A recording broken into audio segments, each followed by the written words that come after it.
It's the Line Makers on Sporting News.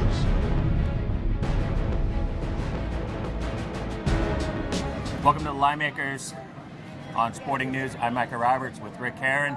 Ricky, we got Friday night basketball. Big game with the Clippers facing the Heat.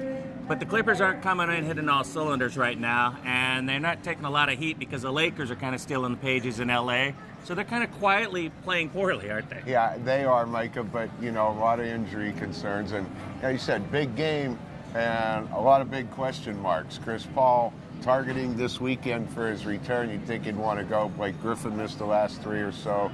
Jamal Crawford questionable also, but they might get Chauncey Billups back for this one. And that'll be a big boost for them. And Paul has been the deciding factor, I believe, of what's been wrong. They've had to thrust Crawford, and they're throwing their balance off with the rotation of, it's not his natural of the position. bench. Right. Yeah, and so their makeshift lineup has, had to endure some things they didn't have to earlier in the year when Chris Paul was out, when they played quite well without him.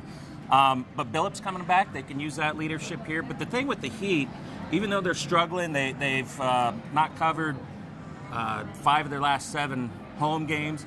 Even though they've seemed to struggle at times, they seem to get up when they have kind of the high-profile. They do when they got a high-profile team in front of them. I mean, they're 11-12 against the spread at home, Micah, but they're 20-3 straight up on the home floor. And this is a revenge spot for the Heat. The Clippers beat them 107-100 in L.A., so I think the Heat will be ready. It's really difficult to make a number with all the question marks in the game, but I'm leaning towards it being a high-scoring game. So a high-scoring game, and maybe we could say the Heat by 8 or 9, if that helps anybody with their number there. The Clippers are on a spot right now on the road of only covering 2 of their last 8 games. The last game was against the lowly Magic, who almost had their entire team decimated. So we're going to roll with that. Heat get fired up for this game.